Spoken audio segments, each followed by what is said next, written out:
Buenas tardes, bona vesprà. Presidenta del Consejo de Estado, bienvenida.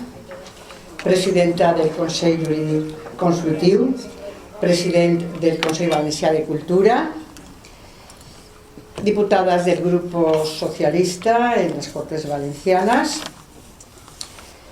miembros del Cuerpo Consular, concejalas del Grupo Municipal Socialista, decanos de los colegios profesionales de notarios, abogados, procuradores y registradores, demás representantes de entidades de sociedad civil, de investigación, académicas, culturales, socias y socios y demás asistentes, bienvenidos y bienvenidas.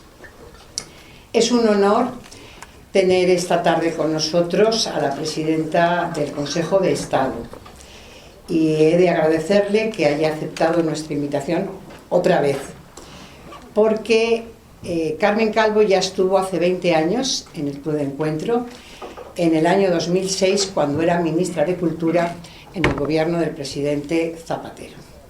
Y me vais a permitir que haga un pequeño inciso para compartir con vosotros el recuerdo de aquella jornada en el club, que si ya de por sí tenía la relevancia de contar con la intervención de una ministra del Gobierno de España, se unió el hecho, no sé si Carmen se acordará, la presidenta, de que estaba en la ciudad Rosa Aguilar, la alcaldesa de Córdoba, y la presidenta es cordobesa. Entonces, ella tendría sus obligaciones, pero se la invitó, así podía y tenía un hueco y le apetecía acercarse a nuestro club. Y así lo hizo, y lo hizo en la cena, al final, casi al final de la cena, con lo cual los socios tuvimos la oportunidad de intercambiar opiniones con las dos. Fue una jornada pues muy agradable y además en la que se dio cumplimiento a lo que es el objeto de nuestra entidad.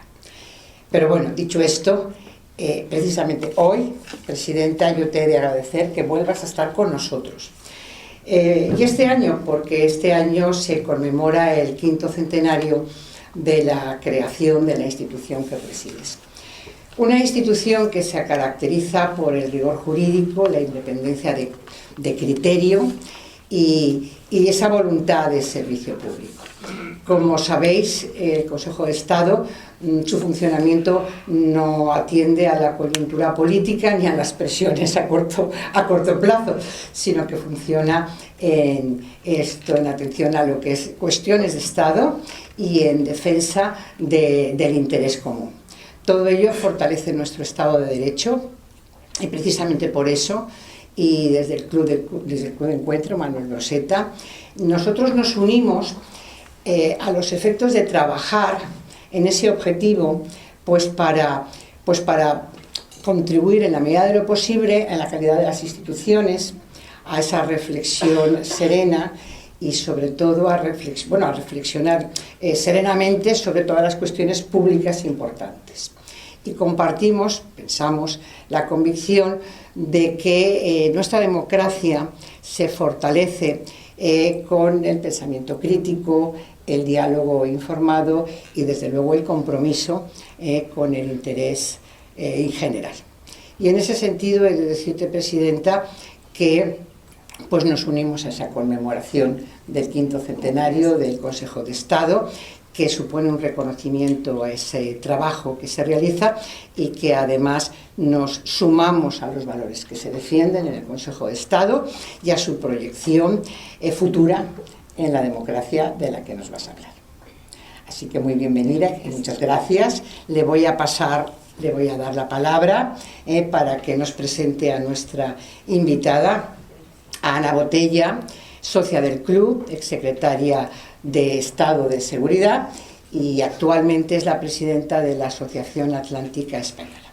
Así que también te agradezco mucho que participes en las actividades del club, Ana, y cuando quieras tienes la palabra. Muchas gracias, presidenta, querida Carmen.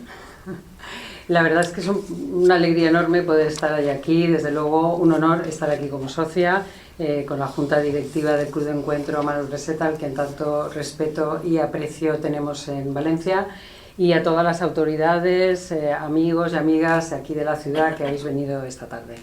La verdad es que presentar a Carmen Calvo no es tarea fácil porque ella no es una persona convencional, ella es una persona, desde luego, para la opinión generalizada y para mí en particular es una persona muy especial. Además de como socia, estoy aquí porque tuve la oportunidad de trabajar con ella, a las órdenes en la jerarquía de la vicepresidenta primera, ministra de Relaciones con las Cortes y de Igualdad. Entonces, ministra de la Presidencia, de Relaciones con las Cortes e Igualdad. Y yo en el Ministerio del Interior. En un momento, después, en el primer gobierno, para situarnos, 2018, el primer gobierno que surge después de la primera moción de censura que se aprueba en España. Y claro, no se hace una transición en un gobierno así como se hace normalmente, con tiempo, haciendo el traslado de las actividades, sino de un viernes para un lunes, con todo lo que ello supone. Y la verdad es que había una frase que Carmen decía mucho en aquel momento, decía, no nos hemos ahorrado nada de lo que nos podía haber ocurrido en aquel momento. Y yo era algo que luego decía, como dice la vicepresidenta, cada vez que me apretaban a mí, como dice la presidenta, choque migratorio, crimen organizado. De hecho, empezamos en aquel verano el primer plan de seguridad del campo de Gibraltar. O sea, llegamos, por supuesto no hubo verano, o sea, aquello fue intensivamente todo, como no podía ser de otra manera. Y la política, créanme, siempre da, ahora que venimos de unas elecciones recientes, da lo mejor y lo peor. Y lo mejor siempre son las personas y sobre todo la oportunidad de conocer a las personas en los momentos clave. ¿Cuál es el momento clave? Pues el momento de tomar decisiones. Porque para quedar bien en una rueda de prensa, para dar un buen discurso, para hacer incluso un meeting, hay muchas cualidades que podemos más o menos improvisar, pero cuando se tiene que tomar una decisión de Estado, cuando se tiene que tomar una decisión en la que tiene que primar el interés general por encima de cualquier otra consideración, ahí te quiero ver. Y ahí es cuando conoces realmente pues, la valía, la firmeza, los valores y la entrega realmente al servicio público. Y de ahí es de donde viene, sinceramente, todo mi afecto y mi respeto por Carmen. Que no es amistad porque ella a mí no me lo puso fácil, también debo decirlo. Lo comentábamos ahora, digo, hablaré bien y creerán que es que, a ver, pues me dio un cargo, me hizo cosas. No me lo puso fácil en ningún momento. Es más, ya luego en la segunda ocasión que tuvimos de vernos, que fue en el Congreso, porque bueno, en estos 8 años últimos, por lo menos los que yo he estado activa en la política, nos ha pasado de todo. Hemos hecho más elecciones que en ninguna época de la historia, 4 elecciones generales, 2 por año, en fin. Cuando yo hubo remodelación del gobierno y Carmen volvió al Congreso y volvió como presidenta de la Comisión de Igualdad, yo ya estaba primero en la Comisión de Interior y luego pasé por otra remodelación interna que no les voy ahora a dar detalles, a la Comisión de Educación. Y entonces nos sentábamos, volvimos al escaño y allí compartíamos pues toda la vida de los plenos que, bueno, pues veo aquí compañeras y compañeros que han estado en el Congreso, que es quizá, salvando lo que se decía antiguamente del servicio militar, lo que más une. Porque claro, estar en un escaño con escaño comentando las jugadas de lo que ocurre, de propios y extraños, porque aquí nadie se queda fuera de la visión y del comentario, pues es una gran oportunidad de conocer. Pero bueno, a mí me gustaría sí centrarme en algunos valores porque yo creo que el objetivo de presentar a alguien, y no me quiero extender más, es que ustedes salgan de aquí conociendo a la persona que está aquí sentada. No solamente a la jurista, a la política, porque esa trayectoria la están ustedes siguiendo desde hace ya tiempo en los medios, pero sí que me gustaría un plus también de la calidad de la persona.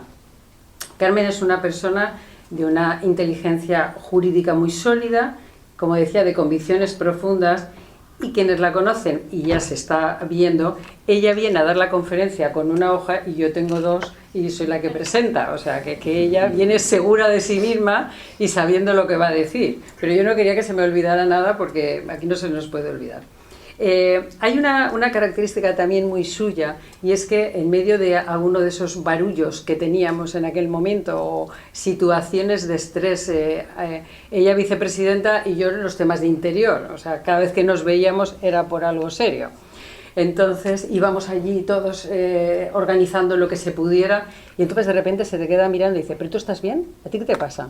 Y de repente volvía. Es decir, ella tiene una mirada que además de la firmeza y del rigor del trabajo que se lleva entre manos, sabe perfectamente que tiene delante a una persona. Y esa mirada que está poniendo, esa mirada que es una mirada como en la reserva, como diciendo, aquí, como de escáner, aquí hay que ver más, es una mirada que se traduce luego en todo el trabajo que realiza y lo cual pues le da rigor y confianza. En esa formación jurídica, Carmen es licenciada en Derecho por la Universidad de Sevilla, es doctora en Derecho Constitucional por la Universidad de Córdoba, de la que es profesora titular de Derecho Constitucional en excedencia.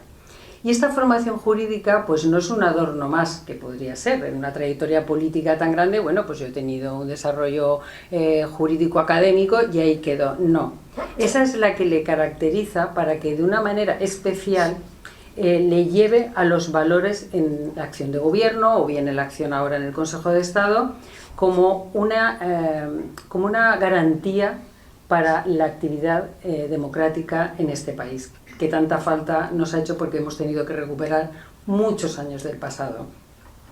Y en esa trayectoria académica, jurídica, hay también sus recuerdos, porque me he atrevido a preguntar a algunos alumnos de la época suya en Córdoba qué recordaban de la profesora que tuvieron.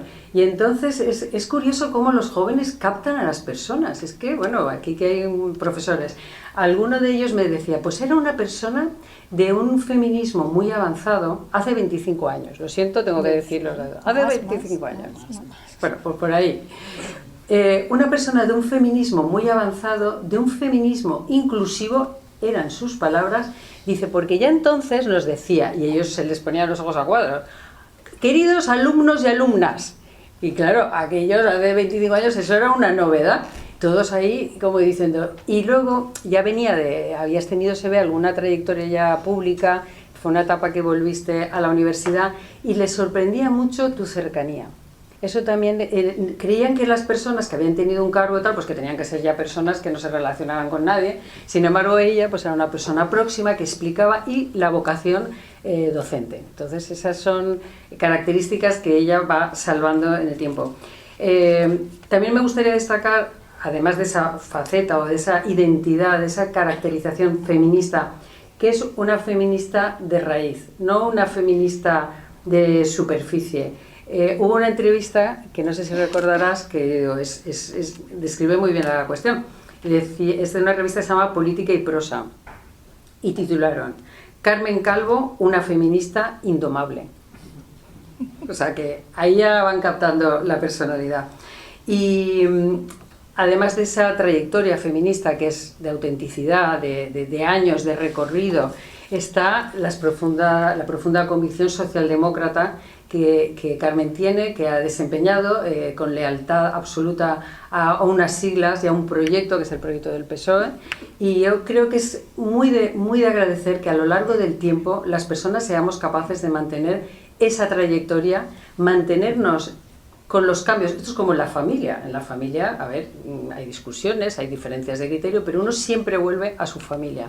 Y el mantener esa identidad, que haya esa trayectoria, yo creo que de cara a los ciudadanos, y sobre todo por el esfuerzo personal que conlleva, de los disgustos que a veces te llevas también en la vida política, pero mantener esa diferencia entre una cosa es lo que pasa y una cosa es lo que es y lo que se siente, por unas siglas y por un proyecto político, es muy bonito. Y a mí siempre me alegra, sobre todo cuando veo personas, yo a veces he pasado muchas travesías, sinceramente, te entran dudas, pero cuando veo personas de la firmeza de Carmen, a mí me anima, y yo creo que es una cosa que hay que destacar, que uno puede ser de un partido o de otro, pero por favor, seamos dialogantes, seamos respetuosos con los demás, y esa es la trayectoria que Carmen ha tenido.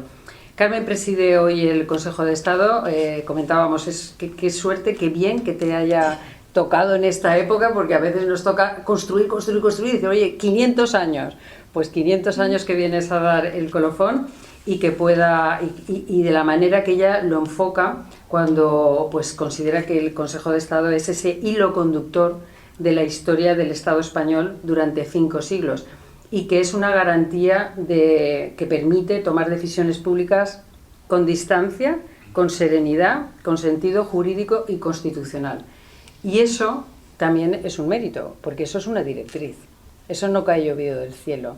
El espíritu que permite que las instituciones, que los organismos puedan gozar de esa protección para poder ejercer la labor sin alteraciones, sin invasiones externas, sin presión, eso también viene de la autoridad que los dirige y que los guía. Y quiero terminar ya, de verdad, con una idea que para mí resume mucho de lo que Carmen es.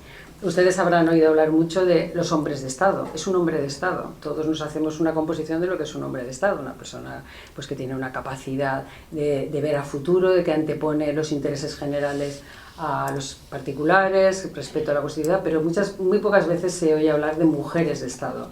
Pues yo creo que los valores de Carmen es de una mujer de Estado que ejemplifica perfectamente lo que uno imagina en este nivel de puesto, de inspirar credibilidad, de inspirar confianza y de inspirar pues, respeto para el cumplimiento de las normas, de las leyes y de la tarea tan importante que tiene encomendada el Consejo de Estado. Así que, Carmen, tuya es la palabra y me alegro mucho que hayas podido venir hoy a Valencia.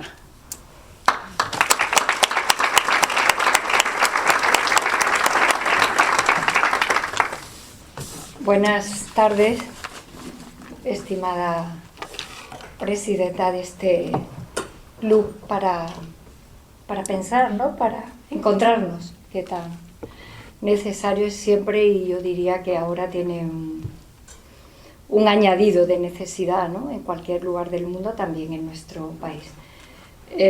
A ti y a tu junta directiva me dirijo para darte las gracias. Me acordaba el otro día que volví al lugar del crimen 20 años después y me resultaba grato porque poder estar en el mismo sitio 20 años después, aunque sea para hablar de cosas diferentes, os atribuye a vosotros como club un elemento que yo considero a destacar en la vida de nuestro país, en la historia de nuestro país, la capacidad de encontraros gentes distintas en una de las ciudades más importantes de este país, que es Valencia, manteneros en el tiempo con todos los giros que da cada persona a lo largo de 20 años, de lugares diferentes, de evoluciones profesionales distintas, y que aquí estéis como un lugar de prestigio y de solvencia en la conversación pública de vuestro territorio, de la Comunidad Valenciana, de la ciudad de Valencia, y que, bueno, pues yo pueda volver modestamente. Te lo agradezco por esta razón que digo doblemente. Y además porque tenéis una presidenta después de una historia solo de presidentes. Y a ti, querida Ana, te digo lo que tantas veces hemos comentado solas, ¿no? Tú lo has destacado muy generosamente, ¿no? Pero la amistad tiene obligaciones honrosas que a mí me gusta como liturgia cumplir siempre con ellas, ¿no? Y en ese sentido tú eres una amiga, hemos hablado mucho y muy largo como diputadas juntas y desde luego como secretaria de Estado de Interior conmigo en situaciones muy complicadas a las 3 de la mañana, con algunos relativos al independentismo catalán, ¿te acuerdas? Desesperada, yo desesperada a las 3 de la mañana, ella también, como corresponde a situaciones muy, muy complicadas. Y eso pues une, y aunque no nos veamos, llega de vez en cuando un WhatsApp tuyo o mío, al que contestamos rápidamente, porque pasar por las Termópilas, y hubo que pasar por muchas Termópilas, el signo de los tiempos, ¿no? Hubo que pasar por una pandemia. Este es un auditorio donde hay insignes hombres y mujeres que se dedican al derecho, decretar la alarma y movilizar la Constitución de esa manera en apenas 12 horas para proteger a tus compatriotas y hacerlo sabiendo que la perfección no existe, que estás innovando, que es la primera vez y que tienes que arriesgarlo todo por algo que ambas decíais, porque hay que tener la mirada firme cuando se trata de interpretar el bien común, y ese día el bien común era no contagiarnos o contagiarnos lo menos posible, porque detrás del contagio estaban las muertes. Ahí la vida te une mucho a quien lo ha tenido que vivir contigo, y esos son los lazos que nos unen. Ana me decía, te voy a presentar, me hace mucha ilusión, y yo esta mañana decía, voy muy contenta a Valencia. Así que me siento agradecida, y además añadiré que yo creo que en estos tiempos de muchas fórmulas nuevas para comunicarnos o para no comunicarnos, poder estar en los sitios de esta manera artesanal, es decir, vernos, escucharme, yo escuchar, mirarnos, a mí me parece que es un elemento, aparte de imprescindible, un auténtico lujo de la vida, porque hemos hecho algo francamente nefasto, que es comunicarnos de esta manera, donde el emisor suelta una cosa, el receptor te da igual, nadie espera a ver qué es lo que dice el receptor, y por supuesto nadie está esperando llegar a ninguna conclusión de aquello que no se puede llamar diálogo, es decir, que la estamos liando bien parda con esto que la democracia necesita y que es evidentemente diálogo, se esté de acuerdo o no.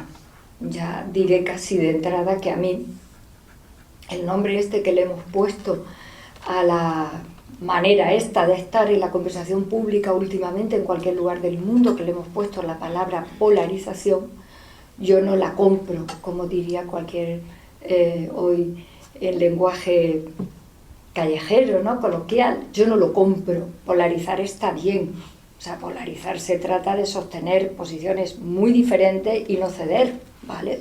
Lo respetamos y no cedemos, cada quien se mantiene en la suya, la democracia lo resuelve por la vía científica. 51 no es que lleven la razón, es que son más que 49, no hay más que hablar, ¿no?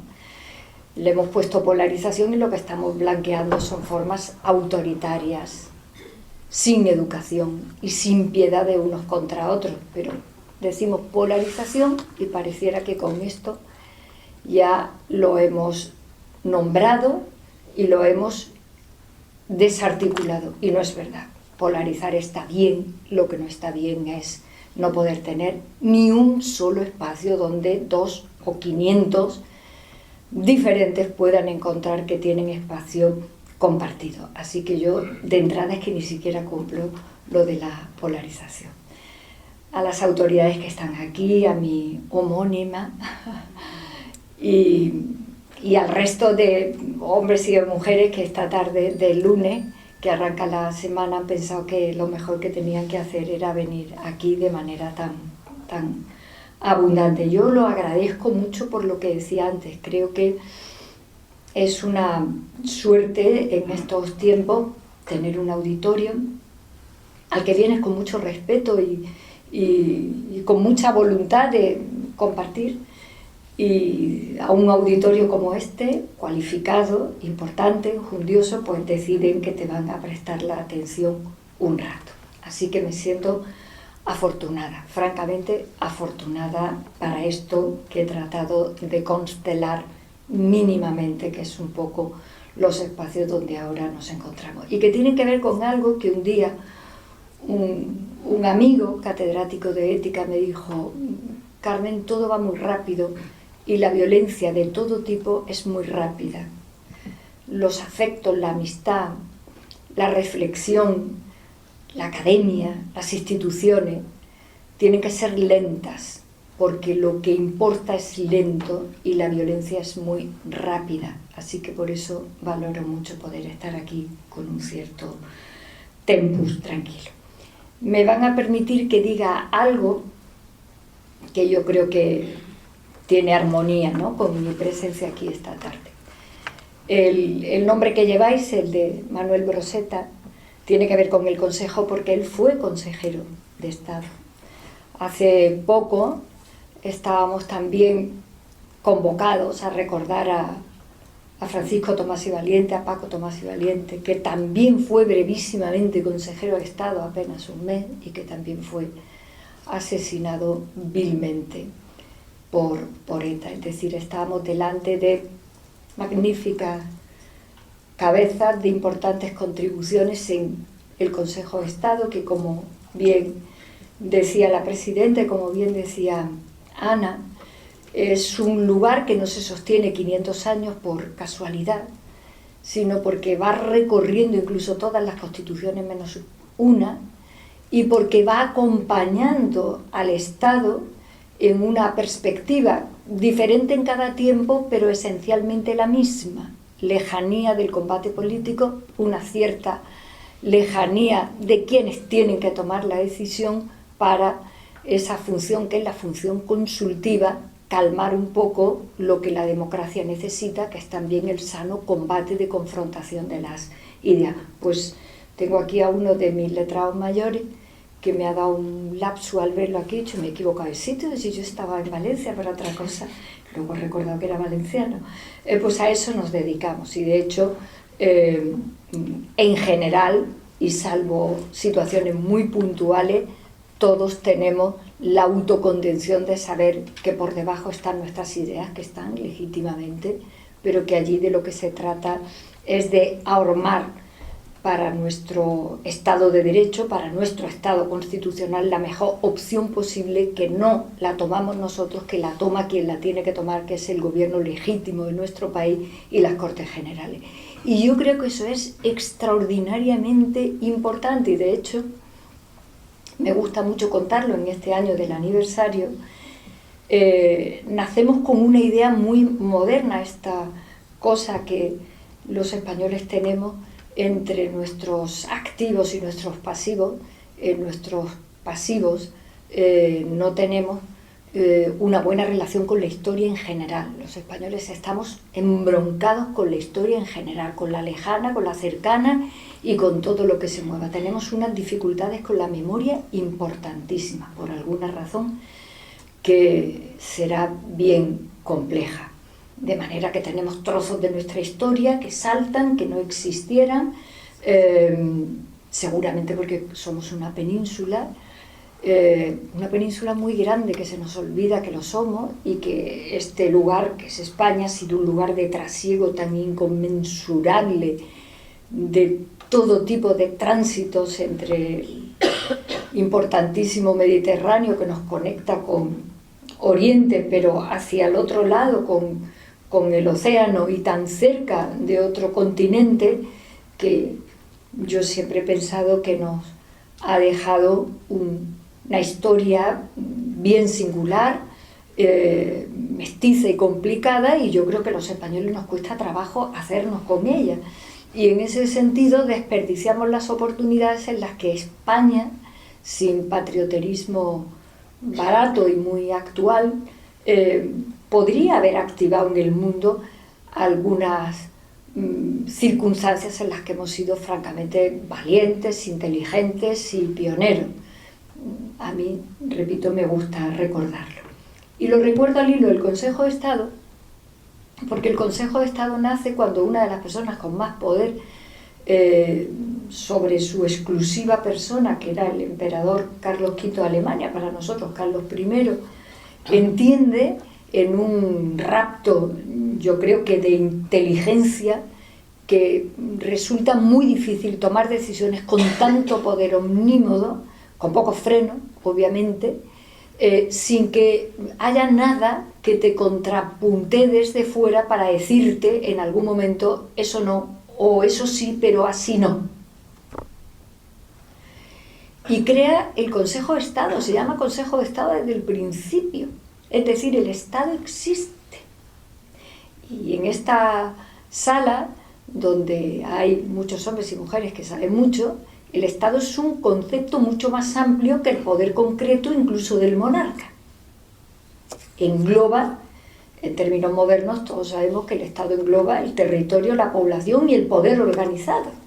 Bien, pues Carlos I de España ya vio que el Estado era algo más envolvente, incluso que su propia corona, siendo su corona absolutamente poderosa. Y de alguna manera traería causa del episodio tan interesante que tuvo que vivir su madre, que por cierto era la verdadera reina propietaria y jurídicamente la titular de la corona, no él, sino su madre. Él abdica 50 y tantos días después de que su madre muera, en el famoso episodio de los comuneros, cuando son los comuneros españoles los que les recuerdan al emperador, que era un extranjero, que los intereses del pueblo español están por encima de tu corona.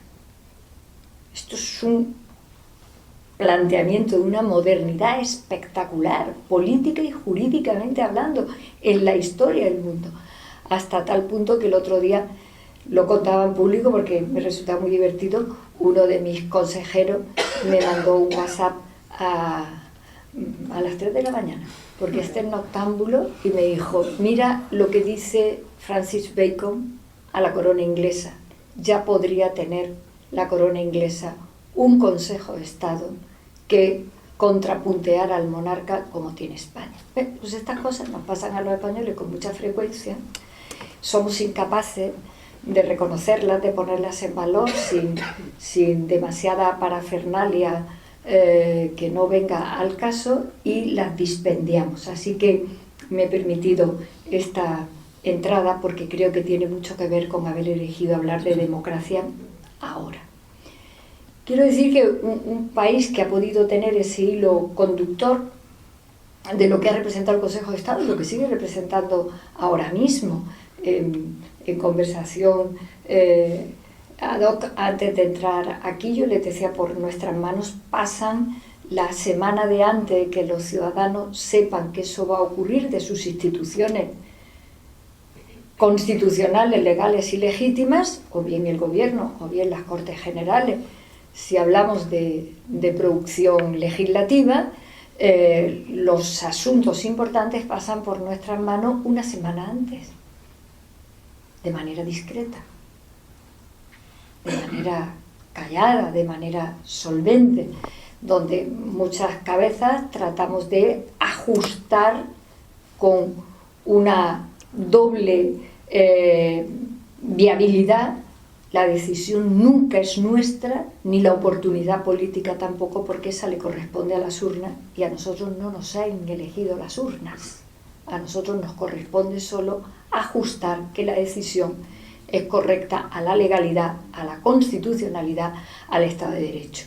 Y termino con esto porque muchas veces he pensado si en general los ciudadanos, la ciudadanía supiera que cuando un asunto se decide políticamente y no te gusta, porque puede no gustarte el gobierno de la nación o el gobierno de Valencia o el ayuntamiento de tu pueblo, el alcalde o la alcaldesa puede no gustarte perfectamente, y te toca esperar a que en otro momento las urnas arrojen otra opción que te interese más o que te guste más. La tranquilidad es que puede no gustarte, pero es correcta. Eso es lo que te tiene que tranquilizar. Puede no gustarte, pero es correcto a tu país, a tu constitución, a tu legalidad. Y eso se llama racionalidad. Y venimos de la racionalidad. La democracia necesita racionalidad, distinguir la emoción del raciocinio. Lo que me gusta o no me gusta de lo que es correcto o incorrecto. Contra lo que me gusta o no me gusta solo cabe esperar cada quien a que esté en el 51 o en el 49. Ya está, la vida misma. En el correcto te da la tranquilidad de estar aquietado en tu estado, en tu país y en tu legalidad. Y el problema que están viviendo muchas sociedades en este momento es que esos planos no solamente se confunden, sino que a propósito hay demasiada gente intentando que se confundan. Con lo cual llega un momento en que uno no sabe si lo que le gusta o no le gusta es correcto o incorrecto. Y como estoy en un auditorio al que he venido con mucho gusto y respeto mucho, valgan algunos de los grandes debates que ha tenido este país, con asuntos muy importantes de trascendencia política, sin duda, pero de trascendencia jurídica, donde el primer debate empieza supuestamente por razones jurídicas, con lo cual tienes a una cantidad enorme de hombres y de mujeres de este país que, si el primer mensaje que le llega es esta decisión es ilegal, la confusión en la que entran es enorme, porque ¿qué estará haciendo mi ayuntamiento o mi comunidad o el gobierno de la nación tomando decisiones ilegales? ¿Qué tengo yo que hacer ahora? ¿Tirarme ya a la calle y parar esto? ¿No? Cuando el mensaje que te tiene que llegar es: este asunto lo decido yo porque tengo mayoría, puede que no te guste a ti porque estás en minoría. La cosa es como de la noche al día. Y ahí está la esencia de cómo se construye lo que ahora voy, de la manera más breve también posible, a hilvanar. Estamos en un momento en el que, si no fueran momentos que tienen paz, quiero decir, desde el punto de vista de lo que es la violencia, estaríamos calificándolos, y el futuro los calificará, como momentos revolucionarios. Quiero decir que el mundo ha vivido situaciones como estas, de cambios enormes, llevándote a mundos distintos. Imaginemos aquellos que empiezan a decir igualdad, y los estamentos del antiguo régimen dicen: ¿igualdad de qué? ¿Cómo va a ser igual tú que yo soy el duque? ¿De qué estás hablando? Libertad, ¿libertad de quién? De la mía, que me lo puedo permitir, que soy élite. Tú no, tú estás vinculado a mí, tú eres mi súbdito o eres mi esclavo, tú tienes una dependencia personal de mí.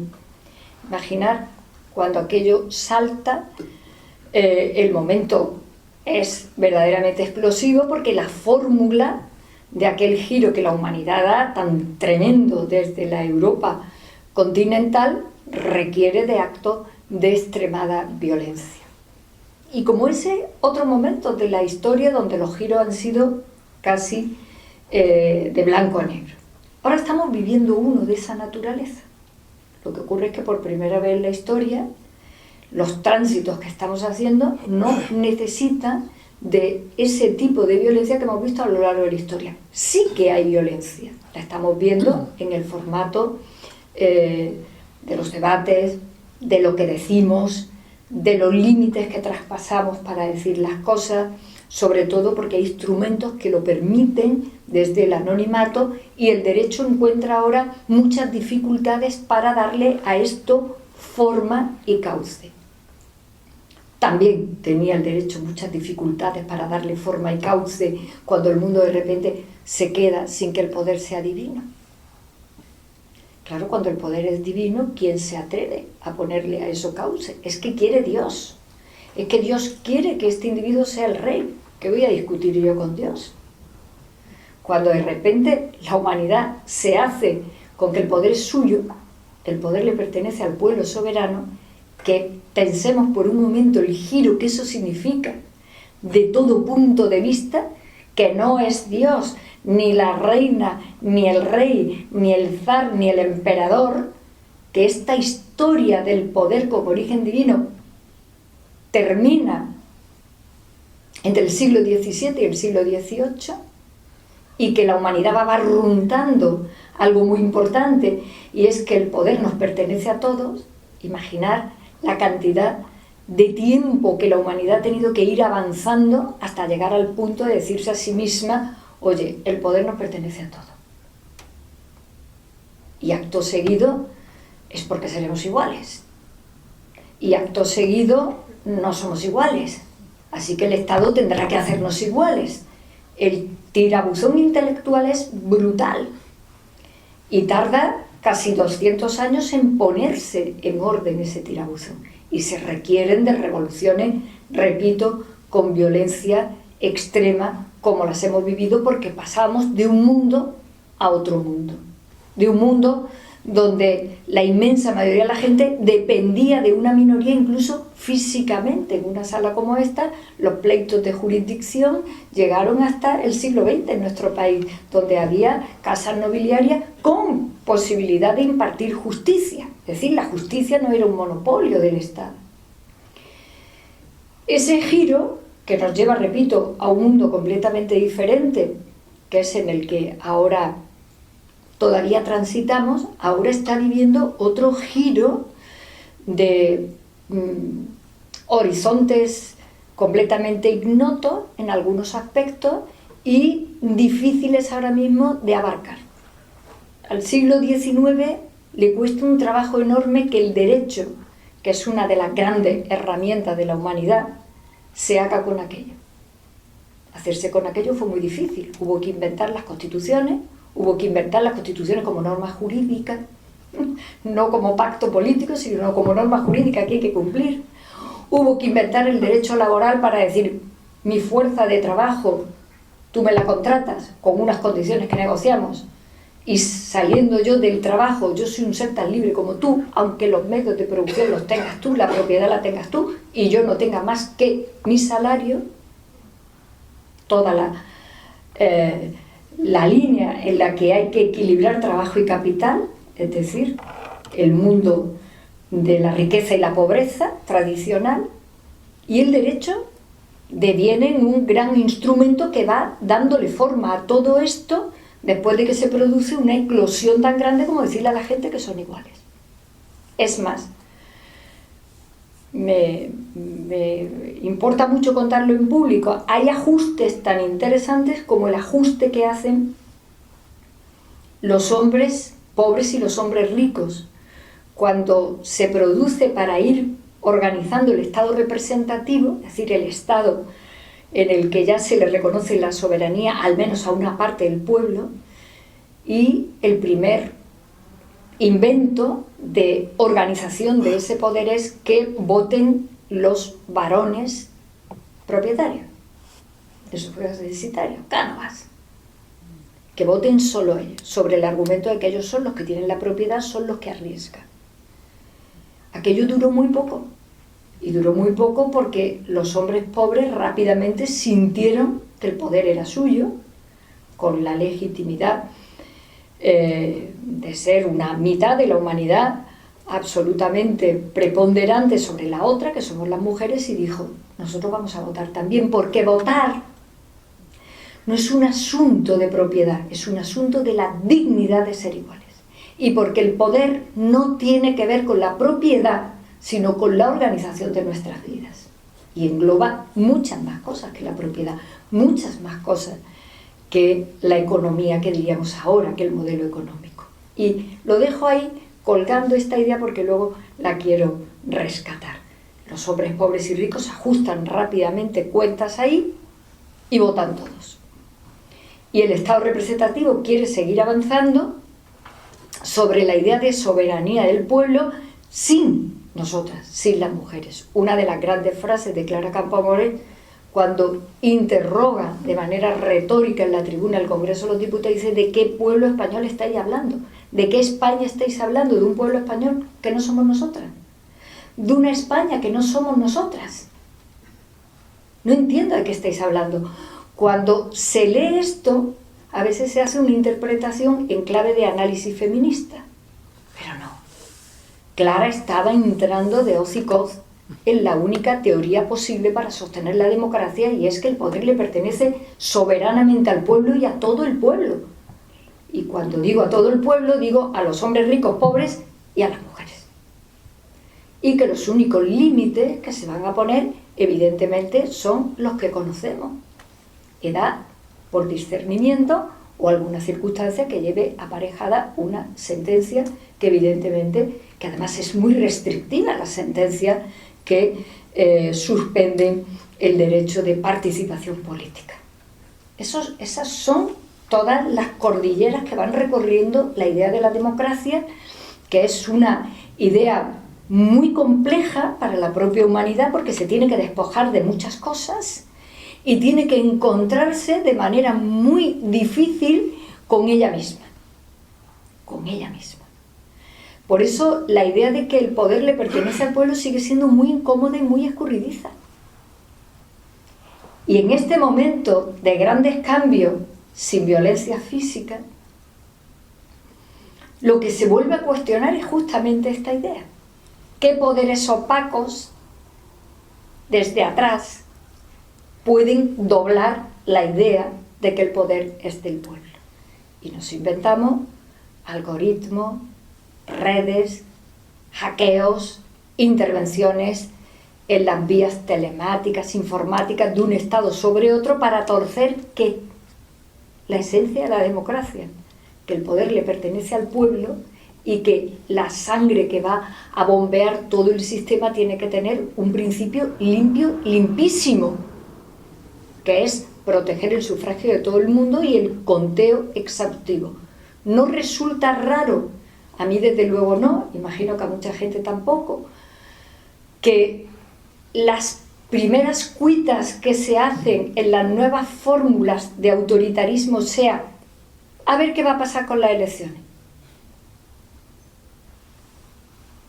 Podía cuestionarse otro tipo de situaciones, pero siempre se cuestiona si han sido limpias, si no, si me las han arrebatado, si esto se ha contado bien, si no, si yo no gano, no acepto el resultado.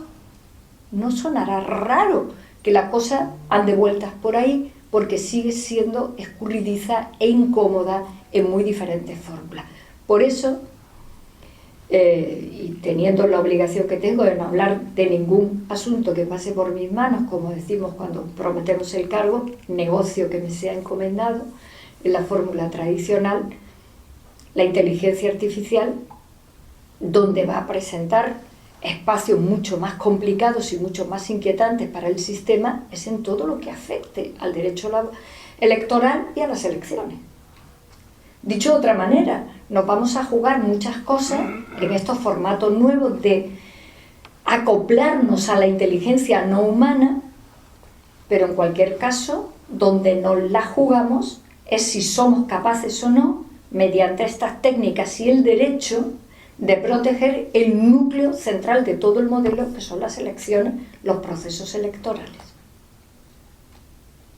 Porque todo lo demás irá en cascada después y con las capacidades que tengamos, evidentemente, para abordarlo. Es la primera vez, en mi opinión, seguramente imperfecta, es la primera vez que la humanidad, con su instrumento que es el derecho, la democracia no existiría si no existiera este invento de habernos dado leyes, que son convenciones. Es la primera vez que el derecho se siente relativamente impotente frente a la realidad. Quiero decir que a lo largo de la historia, cualquier circunstancia humana, conflicto, yo siempre digo, los amores están en el Código Civil y los odios están en el Código Penal regulado, que no dejan de ser los dos grandes troncos de la emocionalidad de un ser humano, donde se derivan todos los sentimientos del tronco del odio y todos los sentimientos del tronco del afecto, del amor, ¿no? Y tenemos los dos grandes códigos que siempre han existido, incluso antes de que existieran las constituciones, para regular un poco la vida, ¿no? Para convenir cómo podíamos evidentemente vivir.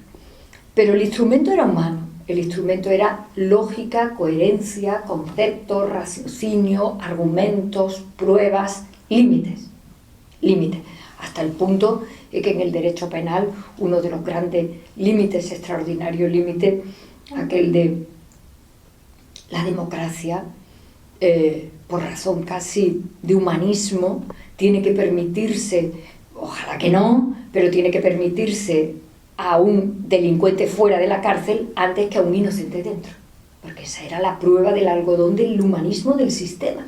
O sea, la perfección no existe, te tienes que arriesgar, prefiero arriesgarme a tener a un delincuente fuera antes que a un inocente dentro, como la autolimitación ética de un modelo humano. Bien, el instrumental era inteligencia humana, conceptos, lógica, pruebas, seguridad, garantía, el principio de inocencia, no el de culpabilidad, profesionalidad, la complejidad del conocimiento, de ese instrumental por parte de quienes la tienen, etcétera, etcétera. Por eso, de los tres poderes del Estado, el poder técnico es el poder judicial, evidentemente.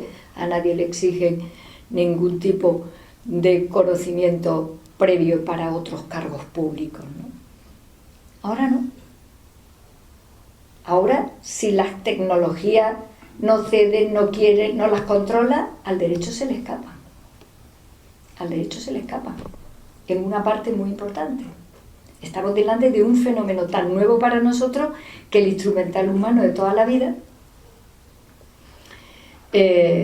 Yo, que soy una persona que vive con esperanza, la esperanza no es ni expectativa ni optimismo. La esperanza es fe en que la evolución de la humanidad ha ido sin parar por el buen camino, y aunque tenga días negros, túneles largos, escollos difíciles, no hay más trayectoria que esa.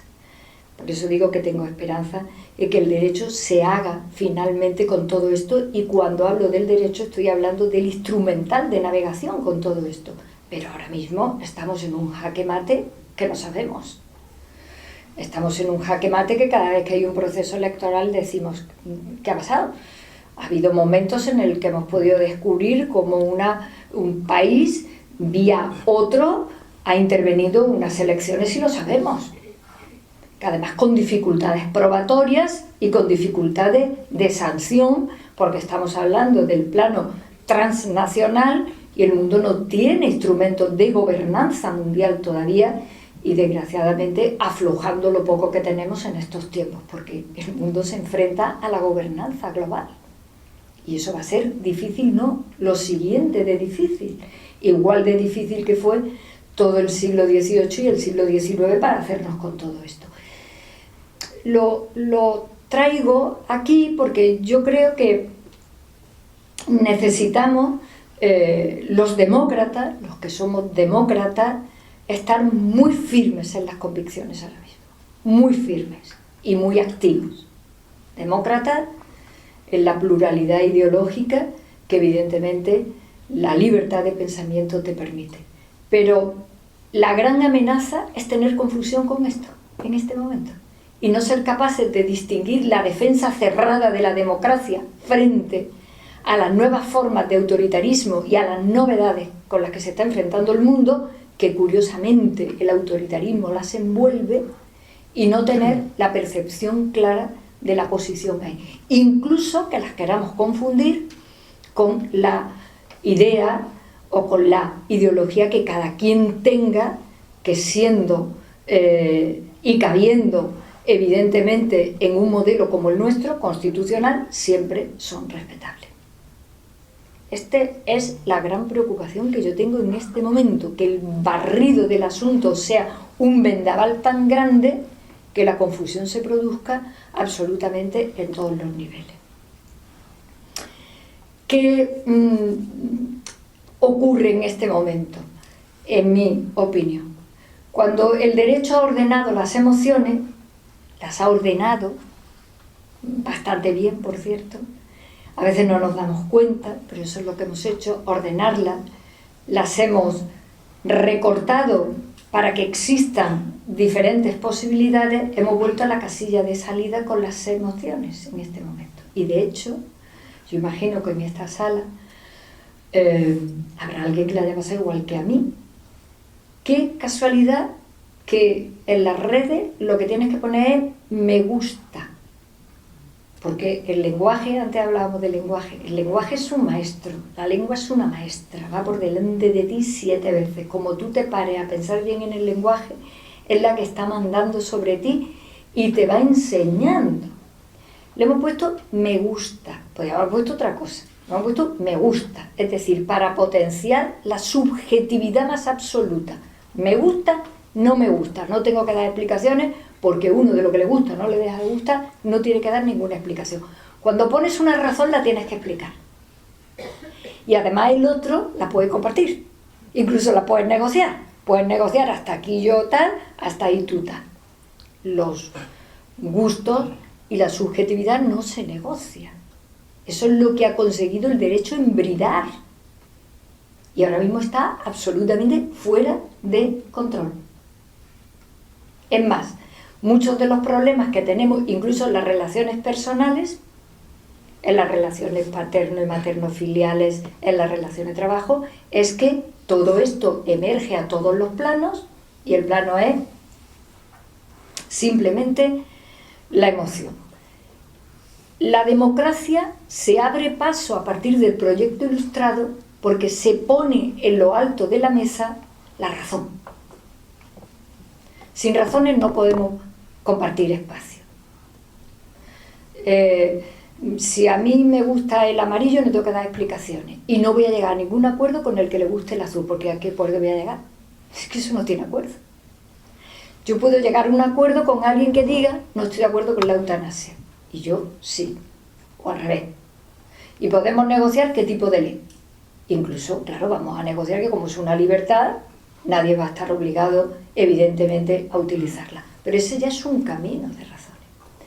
La pregunta es ¿por qué todo este espacio de instrumental nuevo para la vida humana, para el pensamiento humano, para la navegación de la convivencia, por qué ha elegido primar todo esto en vez de seguir primando los argumentos y las razones? Y claro, cualquiera diría, yo qué sé, pues no se han dado cuenta. Sí se han dado cuenta. Sí se han dado cuenta. Se han dado cuenta perfectamente porque todo eso entra en un espacio de mercado, todo eso tiene un mercado, todas esas líneas tienen un mercado, en el que el mercado ahora mismo le está echando un pulso a la democracia, pero un pulso en serio. Porque si nos damos cuenta, el elemento ético es se vende, se compra. Y todo lo que se compra y todo lo que se vende se justifica. Recordemos a los romanos, cuando decían no todo está en el comercio de los hombres. Menudo principio ético para poner un freno donde es que todo no se puede comprar, todo no se puede vender. Lo tienes que elevar por encima de lo práctico, te tienes que ir a la lírica de la ética para decir esto no da dinero, pero son los valores. Eso ahora mismo está desaparecido. Y si nos damos cuenta en los medios, en los espacios publicitarios, de programas, de cultura, incluso ya en expresiones normales y cotidianas, te lo compro. Te está diciendo tu prima, ¿quieres que vayamos a salir el sábado a cenar? Quedamos con otra prima y tú dices, te lo compro. Yo te voy a comprar, ni comprar. O sea, el lenguaje va por delante y te lo va enseñando. Incluso hemos decidido que todo lo que hacemos en la vía informática me lo bajo. ¿Lo habéis pensado alguna vez? ¿Dónde te lo bajas? Esto donde estaba arriba. ¿Por qué estaba arriba? Me lo bajo. O lo subo a la nube. O lo bajo. Me lo he bajado. ¿Lo habéis pensado alguna vez?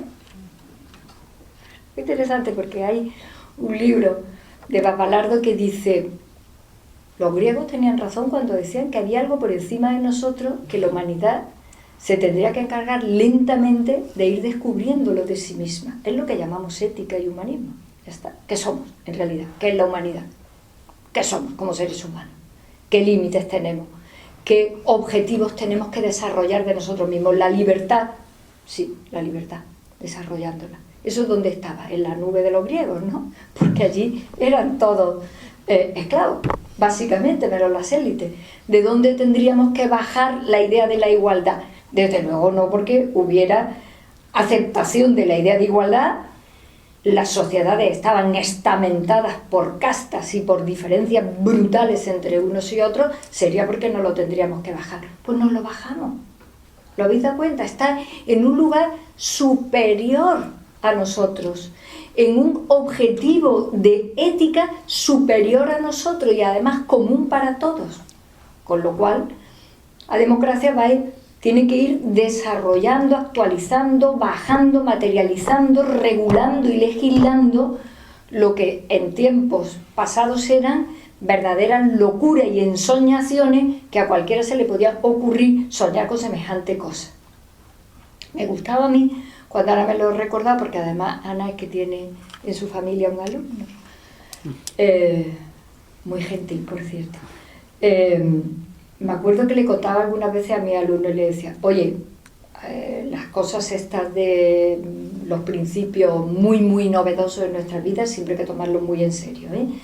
A broma no, porque cuando a Rousseau le dan el premio de la Academia de las Artes de Dijon sobre su librito pequeñísimo acerca del origen de la desigualdad de los hombres, que es la propiedad privada, pues Carlyle le decía a sus alumnos, no os riáis de estas cosas que te parecen una cosa completamente loca, inalcanzable. ¿A quién se le habrá ocurrido decir que la propiedad privada es un problema?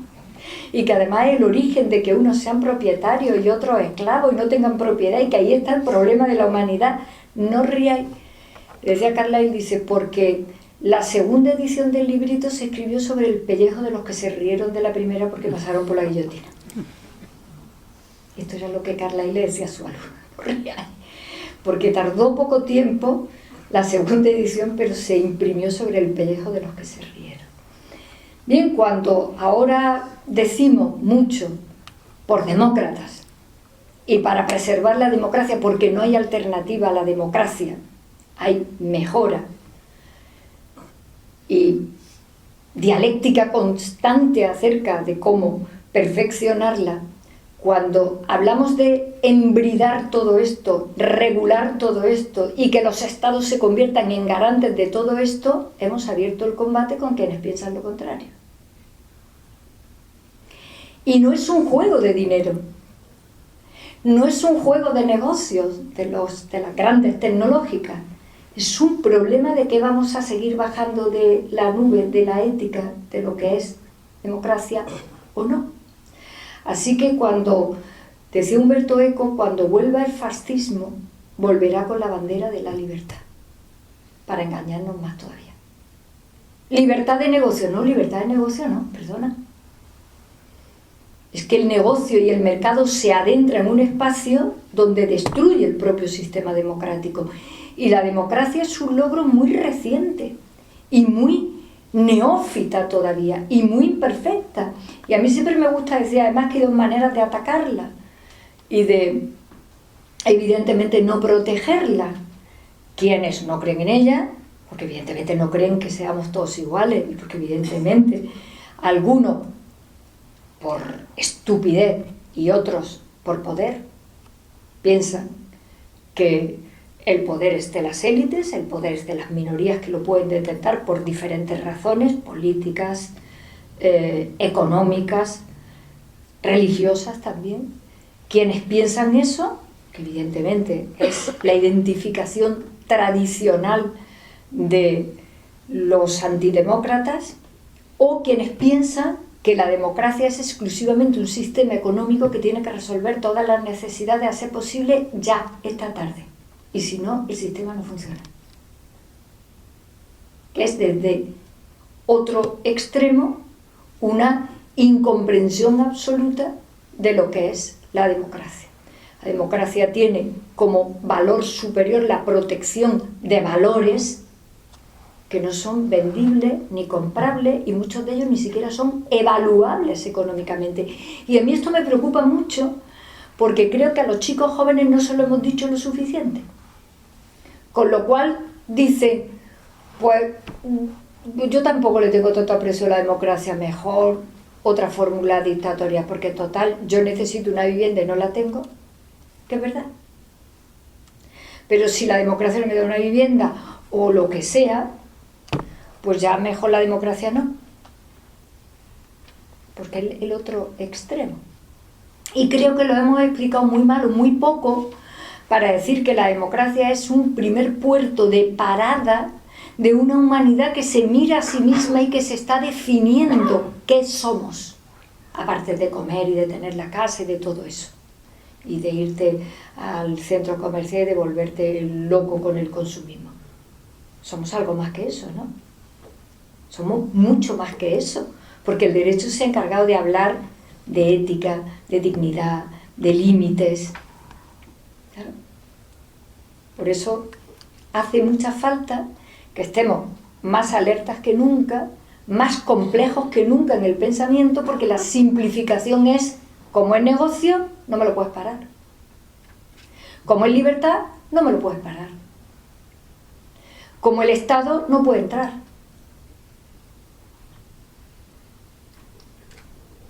Por eso decía la idea tan modernísima, incluso en la creación del Consejo de Estado, de pensar que el Estado engloba mucho más cosas que el poder ejecutivo, en aquel caso el poder omnímodo de un monarca.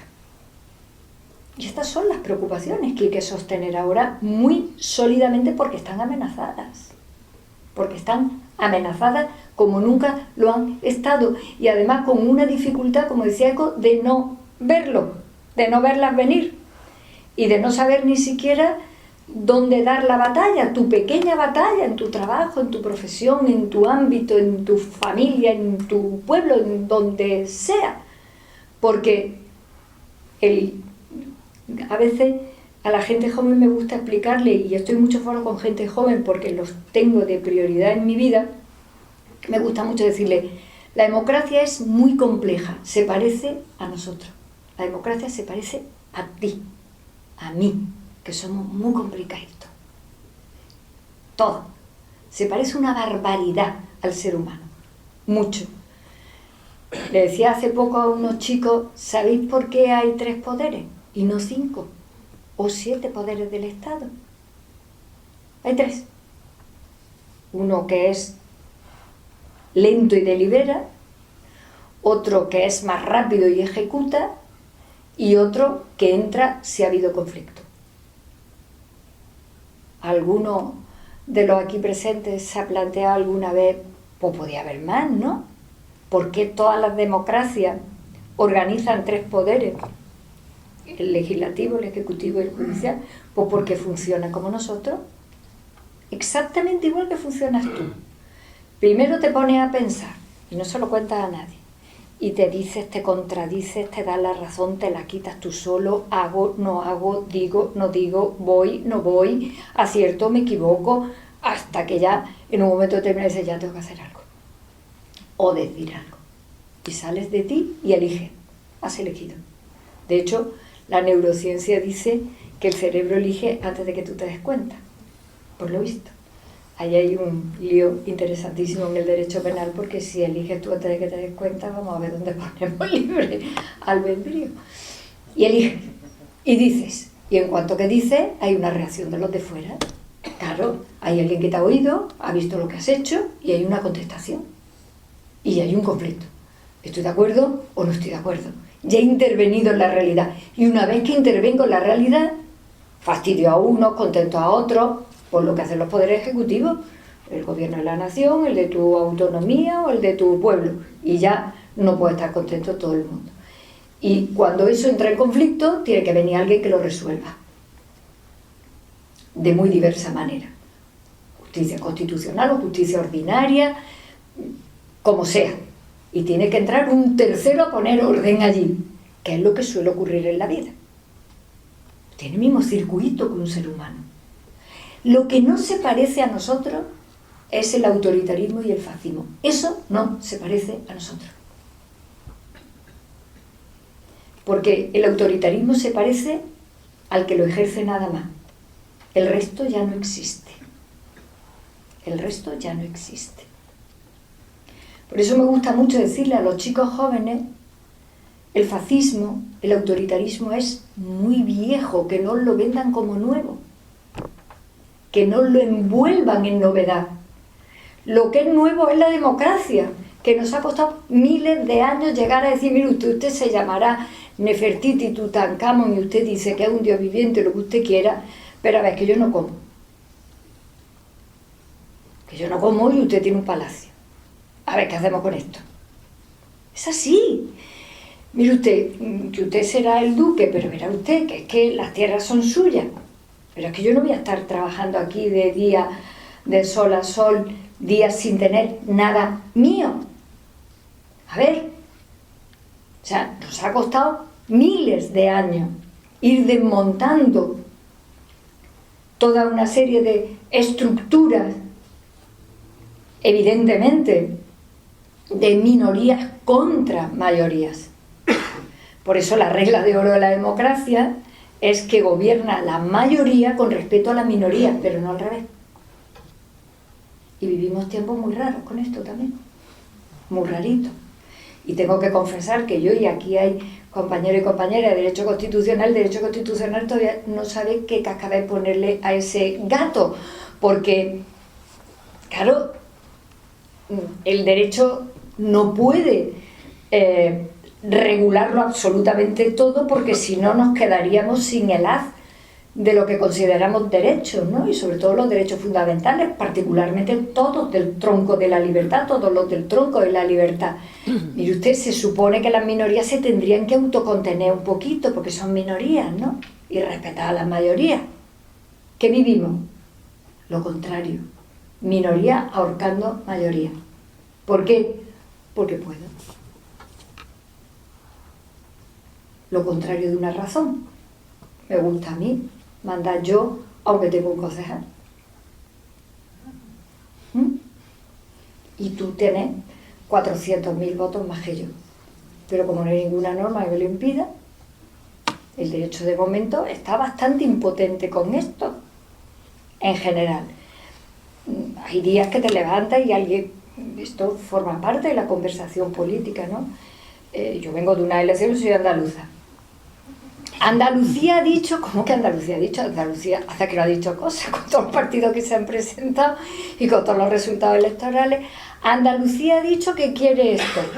Bueno, con el 14% verás, ajusta cuentas para llegar al 100, verás como todos los demás no han dicho eso. Luego no lo ha dicho Andalucía.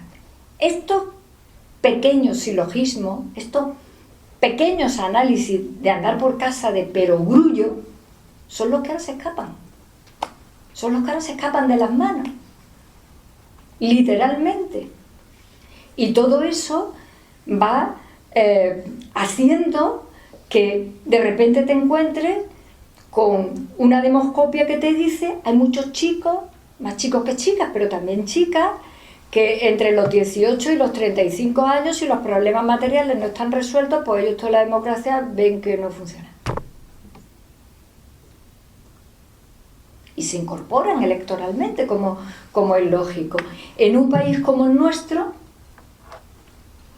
en el que creo que hay una fractura generacional importante, no porque seamos malísimos los mayores, los intermedios o los jóvenes, no por esa razón, sino porque España en el año 28 habrá cubierto los 50 años a la velocidad del rayo más grande de su historia, mejorando absolutamente en todo la velocidad del rayo, porque en 50 años no se puede hacer lo que hemos hecho los españoles.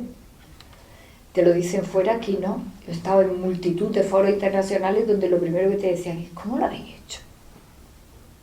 De una dictadura en 48 años a la 12 potencia económica mundial.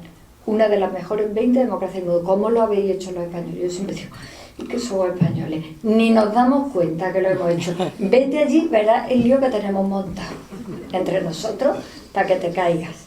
Entonces, claro, cuando llegue el año 28 llevaremos 50 años con esta extraordinaria constitución, aunque yo pienso que habría que reformarla, evidentemente, y todo ha sido tan rápido que no han sido 50 años de reloj de calendario, pero aquí nos han pasado 100 años seguramente si miran la historia de todo lo que hemos podido hacer, y bien básicamente entre todos. Esto ha hecho que las generaciones estén muy alejadas por lógica, no por ningún tipo de intención malvada ni de los jóvenes ni de los mayores, por lógica, porque aquí están conviviendo todavía en las mismas familias abuelas y abuelos que no recuerdan la luz eléctrica en su pueblo y sacar todavía el brasero con carbón, con el nieto que tiene una novia en Sao Paulo, que está todo el día en el ordenador, que no tiene ni la más remota idea además de qué es lo que ha ocurrido, porque, repito, como empezaba con la historia, estamos absolutamente peleados para darte cuenta de lo que aquí ha pasado. Entonces, ahora dile tú a esta abuela que hable con ese nieto y que negocie algo, con una distancia sideral, porque claro, no tenemos muchos nietos que digan, su abuela ha sido catedrática de universidad. Aquí no hay nietos con muchas catedráticas de universidad o catedráticos, me da lo mismo, quiero decir, un salto de educación brutal y de formación también entre españoles, con lo cual las posibilidades de acordar y de hablar son mucho más complicadas. Y este país tiene que hablar entre generaciones. En mi opinión, lo más urgente es hablar entre generaciones ahora mismo, en mi punto de vista. ¿Por qué? Pues porque tenemos a muchos chicos y chicas jóvenes con una sobrecarga de que inventen lo que está inventado ya, y creyéndose que lo están inventando a ellos, y se lo podían ahorrar porque está inventado. Y una cantidad enorme de personas de mediana edad o mayores que no pueden entender este mundo que esos chicos jóvenes manejan estupendamente, que se lo podían contar. Así que tenemos una parte de la población como asustada, que no entiende nada de lo que está pasando, los otros que se enteran de todo sin saber de dónde venían los otros, en una especie de dificultad para sentarnos. No hay más que ver algunos de los descubrimientos que hacen los chicos y las chicas jóvenes. Yo me asombra ver a algunas chicas jóvenes que de repente el titular es: lo más importante que me ha pasado en mi vida es ser madre. Digo, toma, como su bisabuela. Igual. ¿Alguien no le ha explicado a ella que lo más importante de su vida es tener el niño que ha tenido y que además sea la jefa de servicio de oncología de aquí de vuestro hospital? ¿Alguien no le ha explicado que la cosa era que las dos cosas fueran importantes para ella? Por ejemplo, o otras cosas que están importantes, otras cosas ya súper divertidas, ¿no? De los hallazgos estos ecológicos que hacen de que la ropa, si la tiende al sol, se le queman todas las bacterias. Y dice, ostras, que me he dado cuenta de esto, te ahorra la secadora. Y le dice el otro idiota, eso es lo que hacía tu abuela y tu abuelo y tu madre y tu tía abuela también, ahora lo acabas tú de descubrir eso. Es decir, una especie de fractura ahí en la que se cae un país en el que yo creo que tendríamos que hablar, porque eso es lo que me parece que tendríamos nosotros que proteger ahora, sobre todo porque nuestra historia es complicada, la historia del siglo XX ha sido muy complicada para los españoles por razones que todos sabemos, porque hemos llegado muy tarde a la democracia como europeos, porque hemos tenido una dictadura en pleno corazón de Europa hasta antes de ayer, y porque yo creo que nos mereceríamos poder organizar otros 50 años más de democracia con la sensación de que controlamos los mandos, por lo menos los mandos importantes. Y esto hay que decírselo a los chicos jóvenes. Puedes tener dificultades, que las hemos tenido todos, te puedes quejar, que te tienes que quejar, pero no confundamos los valores con los que hemos conseguido construir espacios de ética, de política y de derecho para construir relaciones que se parezcan a la esencia de la humanidad con todo lo demás, porque si no el mercado nos comerá. El pulso que le está echando el mercado a la democracia ahora mismo es impresionante. Yo creo que aquí alguien más en la sala compartirá conmigo que hay guerras que las necesitaba la industria armamentística, que debajo de esto, recordar aquello que decía Bob Dylan, ¿no? La respuesta está en el viento, la respuesta está en la pasta. Y en cuanto que adivinas dónde está la pasta y dónde está el negocio, te acabas de enterar qué es lo que está pasando. Y esto no es nuevo, esto no es nuevo. Esos mercados del abuso de seres humanos eran el esclavismo, eran los siervos, eran las mujeres, por debajo de los hombres, en la historia de la injusticia de la humanidad. Y ahora no es nuevo, aunque alguna gente, los más jóvenes por incomunicación seguramente con los más mayores, nos le hayamos dicho que no hay nada nuevo, que es exactamente igual, solo que con fórmulas nuevas. Y ahí el Estado tiene que volverse a remangar ampliamente. Gracias por la atención que me habéis prestado, por el rato que me habéis dedicado.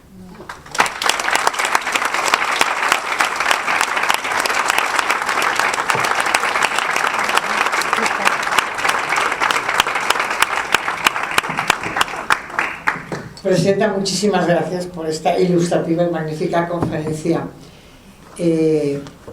Para reflexionar mucho, ¿no? Todos compartimos muchas de las reflexiones que tú has lanzado. Bien, no sé si hay alguna pregunta.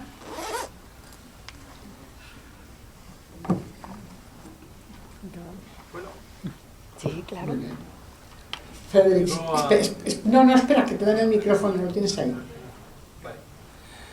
Pues muchísimas gracias por su conferencia. Yo no soy de aquí, pero comparto la misma cultura jurídica que la vuestra. Yo soy de Bélgica y recuerdo que cuando era estudiante de Derecho, en teoría general de Derecho, se hablaba mucho de la democracia hace también algunos años, pero desde la actualidad. Yo creo que la democracia se legitima con el apoyo del derecho, y la misión del derecho, que no es una misión, digamos, caducada, que es de actualidad, tiene que garantizar o proporcionar o proteger las necesidades básicas de los ciudadanos. Usted ha mencionado, por ejemplo, una casa. A partir del momento en que el derecho, tal como lo tenemos aplicado aquí en España, pero podría ser como en mi país, y que pues hay toda una generación de jóvenes que no tienen acceso a esa habitación, a esa casa, a ese apartamento, pues yo lo entiendo, lo explico, no lo justifico, que hay un replanteamiento del beneficio de lo que es la democracia.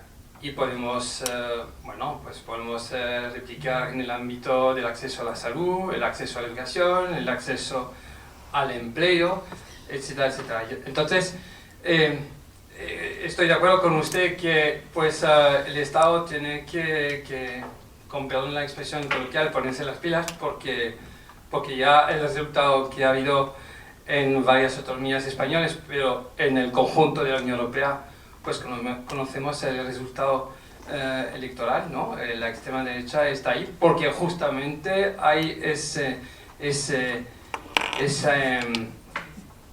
iba a decir en inglés, pero el gap, la diferencia entre lo que esperamos de la democracia y la voluntad política, porque es política, de activar los instrumentos jurídicos que tenemos a nuestro alcance. Y para eso no hace falta que innovar e inventar, como usted lo ha dicho. Gracias.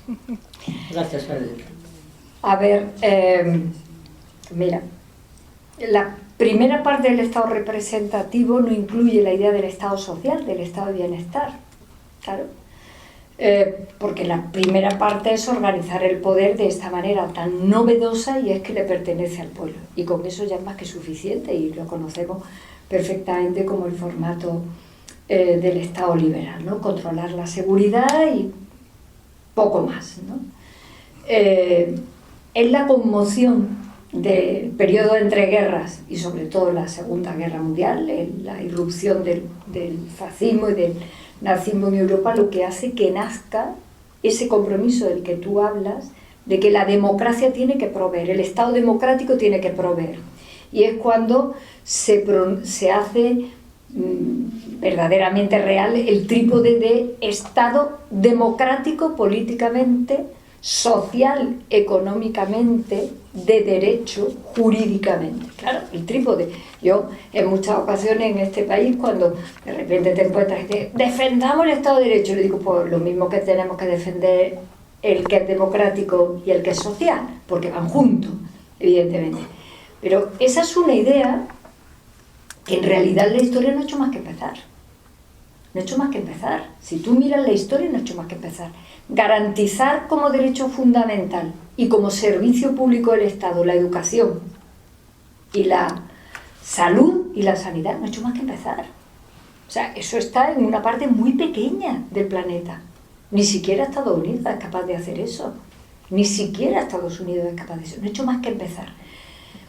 ¿Cuál es el ritmo, la velocidad de crucero para que eso esté cada vez más garantizado, más ampliado? Pues de el binomio que tiene que jugar constantemente democracia-mercado. Democracia-mercado. Y ese binomio es un binomio que se encuentra, se separa, se pelea, se ajusta, se desajusta. Fíjate que el debate de una parte de los mensajes del nuevo fascismo es: hay que proveerlo todo, pero no hay que pagar impuestos. Al mismo tiempo. Es decir, la locura de desestabilización de la democracia te lanza un mensaje que es la cuadratura del círculo. Lo vamos a resolver todo, se va a garantizar todo, pero no vamos a pagar impuestos. Claro, ese mensaje de no vamos a pagar impuestos, que es un mensaje completamente, en fin, atrabiliario, hemos visto cómo ha reverdecido en mucha gente. Otra cosa diferente es que tendrás que plantearte la política fiscal, según qué ideología, en según qué momento, da igual, esos son matices. Lo que quiero decirte con esto es que, aunque la democracia dé un salto, sobre todo en las constituciones posteriores a la Segunda Guerra Mundial, que son las que adquieren compromisos como estado de bienestar, o sea, desde determinada posición es indisoluble la democracia con el estado de bienestar y las garantías de las estructuras del Estado de Derecho, eso no lo comparte todo el mundo. No lo comparte todo el mundo.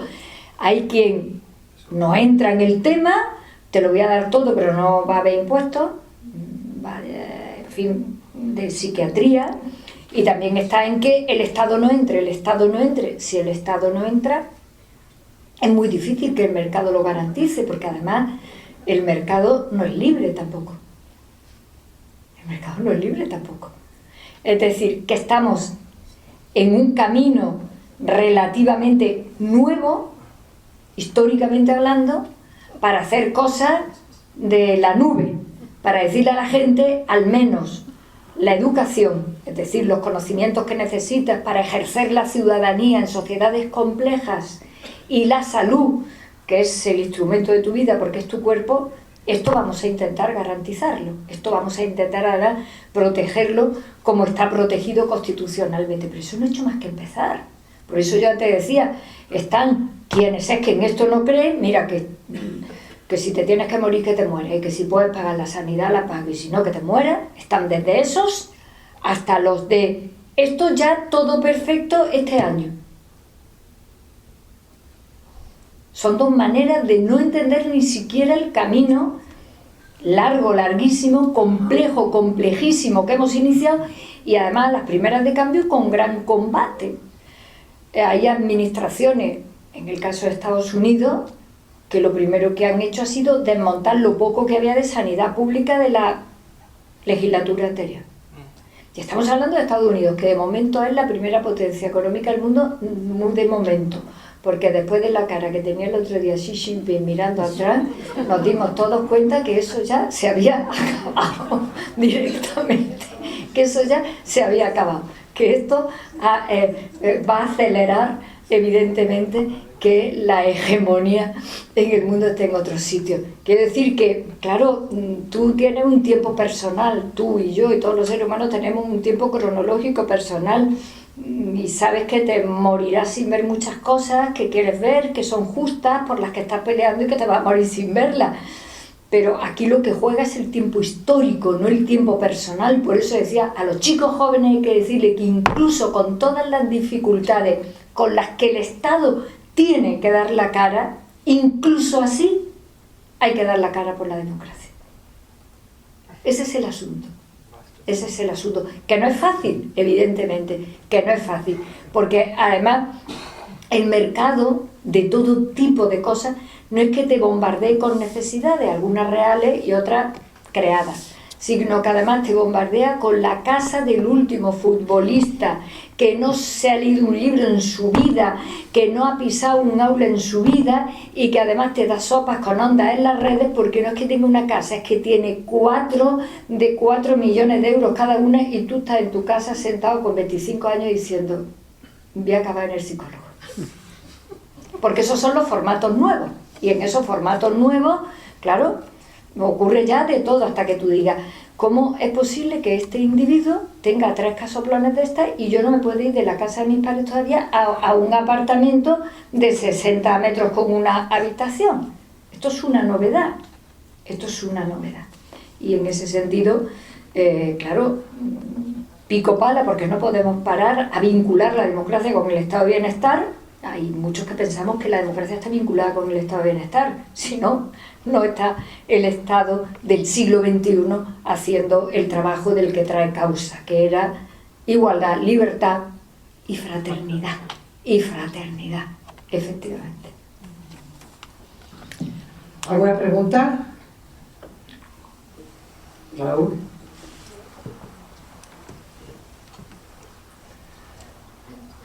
¿Qué cree que es más peligroso para una democracia? ¿Romper una norma o ir doblándola hasta el infinito sin llegar a romperla a conveniencia política? es que formulada así la pregunta, la dicotomía no existe, porque una norma, si la rompes, jurídicamente es claro que la has roto, y acabas o en el control de constitucionalidad o de legalidad, o en un conflicto, sea particulares o sea la administración con los administrados, da igual. Es decir, que en el derecho eso no existe. No te asesino un poquito, te he asesinado, estoy delante de un homicidio, ha habido un delito contra la propiedad o la libertad sexual de una persona, eso no existe. Existe en grado, evidentemente, pero no existe. Esa pregunta que tú haces tiene que tener un supuesto concreto. ¿Qué ocurre cuando se hace esto? Para poder tener una respuesta concreta, porque en el derecho trata de tener seguridad con las cosas. De esto se ha ocurrido, esto no ha ocurrido. Y cuando digo ha ocurrido o no ha ocurrido, no lo digo solo en los supuestos más trágicos, más vistosos, que son el Código Penal. Mire usted, ¿ha habido malos tratos? Bueno, pues habrá que demostrarlo. Pues en el ámbito, digamos, no penal o civil, en el ámbito político, eso también es así. Eso también es así. Literalmente así. ¿Ha ocurrido o no ha ocurrido algo? Porque la única manera que tiene de aplicar normas es interpretándolas, que es lo que hacen los tribunales, para aplicarlas al caso concreto, interpretarlas en la ejecución, que es lo que tienen que hacer los ejecutivos. Pues mire usted, yo creo que esta placa aquí de Franco es que no puede estar, porque es la ley de memoria democrática la que te dice que la quite. Punto pelota, ya está. La placa pone Franco, la ley dice que no se puede enaltecer la dictadura del dictador, si no, pues ya está, que la quite el que la tenga que quitar. Quiero decir que no existen esos grados, a menos que formulara un asunto concreto y dijera, en este asunto la norma se ha roto, se ha incumplido o se ha tensionado. El derecho no, te llamas Raúl, el derecho no deja de ser un instrumento humano muy imperfecto. A los juristas nos fascina. Yo cuando daba clase, que daba muchos años clase, y cuando Ana se refería a un momento determinado que no me cuadraron cosas de mi partido, me fui también a mi facultad, estuve otros 7 años, hasta hace muy poco. Yo me acuerdo que le decía a los alumnos de primero, y me decían, eso que te decían, porque mis compañeros me decían, Carmen, da los cursos de doctorado, da las clases que quieres. Yo decía, no, la que me corresponda. Digo, además quiero un primero, para ver los jovencillos y jovencillas entrar, que me gustaba mucho. Y yo les decía, ¿ustedes están seguros de lo que han elegido? Se quedaban los pobres así la primera semana, y ¿ustedes están seguros? Digo, a ver, les voy a contar una cosa. Ustedes imaginen que un día están en un sitio y de repente ven como una persona asesina a otra. Y la han visto. Tienen claridad absoluta de quién es el que la ha asesinado. Y ahora pues le toca en el turno de oficio. ¿Ustedes son capaces? Y los pobres se quedaban así mirando. Digo, si no son capaces de tener 2 cerebros, uno normal para ir a comprar al mercado y echarte una novia y esas cosas, y otro que no se contamine para tener la capacidad de meter ahí lo que tiene que conocer como jurista para abstraerlo con racionalidad y con lógica y aplicarlo. ¿Son capaces o no son capaces de esto? Porque aquí no vale me gusta, quiero, no quiero. ¿Cuántas cosas hacemos los juristas con las que no estás de acuerdo? ¿Cuántas cosas hacemos y decimos y aplicamos, interpretamos, y en el Consejo de Estado dictaminamos y dices tú? Pues es lo que toca. Porque si no fuera así, el mundo no sería posible, como decía Freddy. No sería posible. Porque entonces yo coloco me gusta y tú gustas, pues ya está, y no hay manera. Entonces, en ese sentido, si tienes un caso concreto, lo diría, pero no se tuerce la norma, porque además, si se tuerce la norma y tienes la posibilidad, porque tienes legitimación activa suficiente como persona jurídica o física, te vas a los tribunales y demuestras que se ha torcido para que alguien te diga, efectivamente, se ha torcido tanto que se ha roto. O no, y te diga, no, mire usted. ¿Por qué? Bueno, pues porque al ser un instrumental humano no es perfecto, no es preciso. Y por eso yo antes ponía como ejemplo el principio humanista del derecho penal, donde dice, nos arriesgamos a tener a un delincuente fuera pero no nos podemos arriesgar a tener a un inocente dentro. Y aún así, inocentes dentro, tela. Tengo aquí a uno de mis mayores, responsabilidad patrimonial del Estado con prisión preventiva no seguida de condena, toda la semana. Y nosotros no nos arrancamos las vestiduras, nosotros miramos el caso, qué es lo que le ha pasado a esta persona, si hay responsabilidad patrimonial del Estado, dinero para resarcirlo, todas las semanas. Son palabras mayores, haberte tenido en la cárcel sin condena. Es que la vida es así. Yo, que te veo joven y tengo un autocompromiso, me he puesto yo a mí misma, de estar lo más posible en foros con gente joven, vivir sobre la fantasía de la perfección en la vida y de los objetivos que quiere alcanzar es una manera de acabar en la psiquiatra fijo, de verdad. Es que os lo digo mucho a los jóvenes porque me interesáis mucho, me preocupáis mucho. Esto es muy complicado, muy imperfecto, hay que relajarse, hay que divertirse un poco por la tarde, porque es que, claro, de repente las cargas que echan en lo alto, con 30 años tienes que tener ya una casa en propiedad, éxito en la carrera, en la profesión, no te puedes equivocar. Es que es una locura en la que lentamente hemos metido en la sociedad y donde sois los perjudicadísimos, los más jóvenes, porque todavía no tenéis asentada, desde el punto de vista de vuestra personalidad, vuestro carácter, lo que tú dices. A mí me da igual lo que diga el mundo entero, yo eso no lo voy a hacer, a mí me da igual que se me exija esto, eso no soy yo. Estáis en esa zona de la vida. Y a mí me preocupa mucho porque os vuelven literalmente locos. Os volvieron locos con una frase, que erais las generaciones mejores formadas de la historia. Es una mentira como la copa de un pino. Y en caso de que fuera verdad, pues solo faltaría más.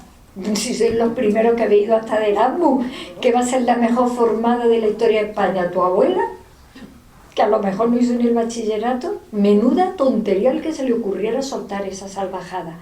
Y claro, os ha caído como un alose, como sois los mejores formados, ¿a cuántas cosas tengo derecho? Una chorrada. Sois los que habéis ido de Erasmus y los que habláis inglés. Ya está. Pero a lo mejor no habéis leído Epicuro. Pues entonces lo tendré que compartir con los que hemos leído Epicuro. Vamos a terminar. Paco, ¿serás breve? Contigo terminamos. Si te parece que son las 10 menos cuarto, si eres breve en tu pregunta, estupendo, por favor. No, espera un momentito, si eres tan amable que te den el... Muchas gracias. Oyéndola, de repente me ha venido una cabeza que me gustaría saber qué opina usted sobre el uso alternativo del derecho, desde la lectura no de Perfecto Andrés aquí, sino en su día desde Italia, que es donde se origina Colombia, ¿no? Gracias. Bueno, tú sabes que eso tiene una historia y una historia política, evidentemente, ¿no? Pero yo creo que de todas maneras el mundo tampoco ha ido por ahí, ¿no? El Estado constitucional, a poco que la Constitución es norma jurídica de obligado cumplimiento, desde su preámbulo, que ya es norma jurídica, hasta el final, ese asunto está relativamente resuelto. Relativamente resuelto. Porque puedes tener toda la flexibilidad que quieras o puedes torcer, pero el Estado de Derecho, y yo creo que además eso nace de donde nace políticamente, y todo ese mundo político ha entrado por el aro de los rigores que supone un Estado constitucional y los rigores del Estado de Derecho, sin duda de ningún tipo.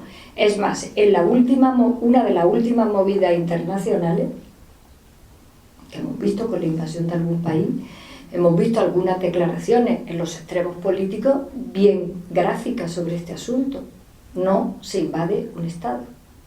Incluso aunque te parezca a ti bien invadirlo, no se invade un Estado en el respeto de la soberanía entre Estados. Y eso han salido en declaraciones de extremos que no te lo esperarías. Uno, por la conveniencia desde un extremo de invadir esto porque me cuadra en mi geopolítica, y otro, que imagino que por donde lo preguntas tú, por los axiomas en los que yo creo que el derecho. Yo tuve grandes discusiones de esto en su tiempo con un prócer de la política española que ya no vive, que murió, que era Julio Anguita, recuerdo, porque era paisano mío, y recuerdo que teníamos grandes broncas, bonitas broncas, lo digo de esta manera, pero no de manera ofensiva, bonitas broncas acerca de este asunto y de cómo las constituciones, si queríamos que caminaran en el desarrollo de lo que yo, con más o menos fortuna, he querido contar esta tarde aquí, no eran acuerdos políticos, eran normas jurídicas. Y eso tiene un instrumental de aplicación y de interpretación que no te lo puedes saltar tú forzando por encima de la idea. Y que eso era un logro, además de evolución. Y por eso muchas veces cuando decimos sin seguridad jurídica no hay democracia, pues quienes lo decimos con todas sus consecuencias en todos los planos. Yo creo que ese tema tiene relativas líneas ya resueltas y otras que no se resolverán nunca. Y otras que no se resolverán. No se resolverán nunca por lo que decía antes, ¿no? Pues porque el derecho y la política son dos caras del poder, son las dos caras del poder. Y las dos caras del poder, por mucho que las quieras distinguir, pues se mezclan y se lían y se confunden. Pero yo creo que lo que en un determinado momento pudo ser inquietante está resuelto. Y con lo de Venezuela, que es a lo que me refería con la situación de Venezuela, hubo algunas declaraciones muy interesantes sobre el asunto. Bien, vamos a terminar. Terminamos ya. Presidenta, muchas gracias por hablarnos de democracia y del peligro en el que nos encontramos a la democracia. Que sepas que una de las preguntas que ha sido como recurrente en las conferencias que estamos teniendo justamente esta temporada, ¿no? Este enero, se ha preguntado aquí en lo que es el foro de la conferencia si peligraba la democracia. Bueno, pues tú nos has ilustrado hoy sobre la situación desde tu punto de vista que ves. Muchas gracias por volver después de 20 años y nos vemos el día 15 de junio con el Teniente General del Cuartel de Alta Disponibilidad Terrestre de la OTAN, que nos va a hablar del papel de las Fuerzas Armadas en la acción exterior del Estado, que precisamente es un tema de mucha actualidad en estos momentos. Hasta entonces, gracias.